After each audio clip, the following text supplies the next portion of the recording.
In the winter of 1990, the Arctic coastline was going through an unusually harsh season. Along the northern shores of Alaska, the sea ice that polar bears rely on for hunting seals had not yet formed near the coast. For polar bears, sea ice is their hunting ground.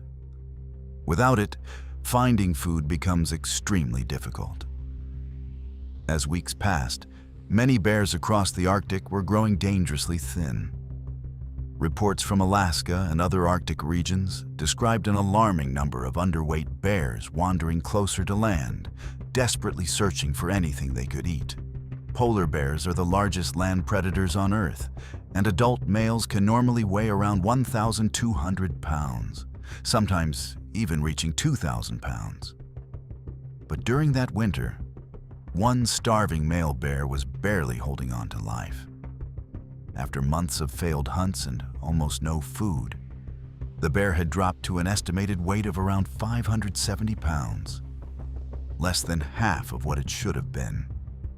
Weak, exhausted, and close to death, the animal was running out of options.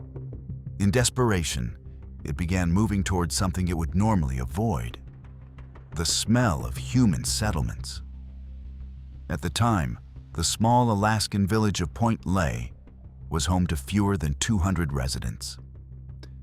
It was a quiet coastal community where everyone knew each other, and life moved slowly through the long Arctic winter. One December afternoon, a young couple named Carl Stalker and his wife Becca were walking through town.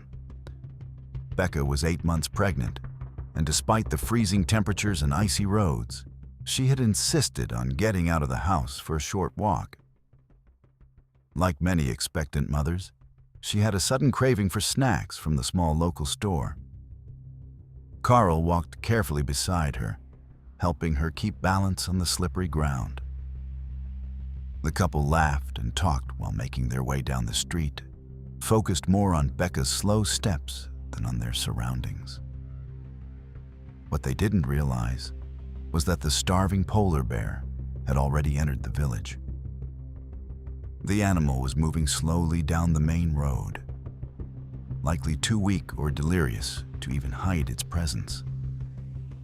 Within moments, the distance between the bear and the couple had closed to just a few yards. Becca was the first to notice the massive white figure emerging from the mist ahead of them. Just 12 yards away stood a fully grown polar bear. For a moment, everything froze. Instinctively, Carl stepped in front of his wife. He reached into his pocket and pulled out the only weapon he had, a small pocket knife his father had given him years earlier. He quickly told Becca to run. Terrified but determined, Becca turned and ran as fast as she could, her pregnant body struggling to move quickly across the icy ground. Behind her, Carl prepared himself for what he knew was almost certain death. But his goal was simple: buy enough time for his wife and unborn child to escape. The starving bear charged. Carl didn't run. Instead, he ran straight at the bear. Armed with nothing but a pocket knife and pure determination, he confronted one of the most powerful predators on the planet. The bear slammed into him with enormous force. Its claws tore through his heavy winter clothing, ripping deep into his back. Its jaws snapped violently, causing devastating injuries. Yet despite the overwhelming attack, Carl kept fighting.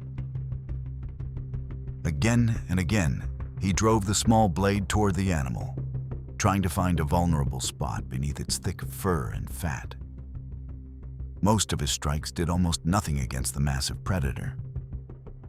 But then, in one desperate moment, the knife found its target.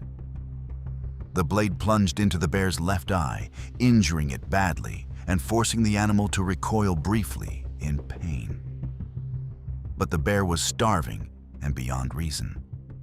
Even half blind and wounded, it attacked again. By the time help arrived, Carl had suffered fatal injuries. Residents who had heard Becca's desperate cries rushed toward the scene with rifles. They followed the trail of blood leading away from town and eventually found the bear dragging Carl's body into nearby trees. The men surrounded the animal and quickly shot it before it could continue feeding. Later examinations revealed just how close the bear had been to death.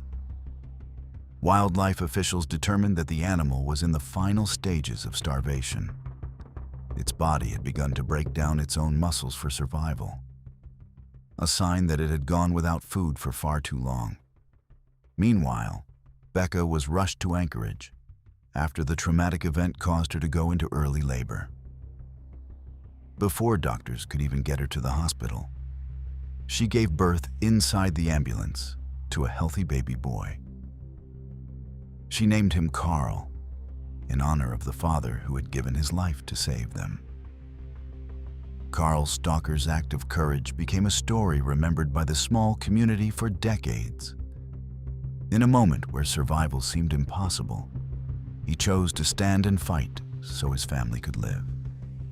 And in the end, because of that sacrifice, his son grew up hearing the story of the father who faced one of nature's most terrifying predators and never backed down.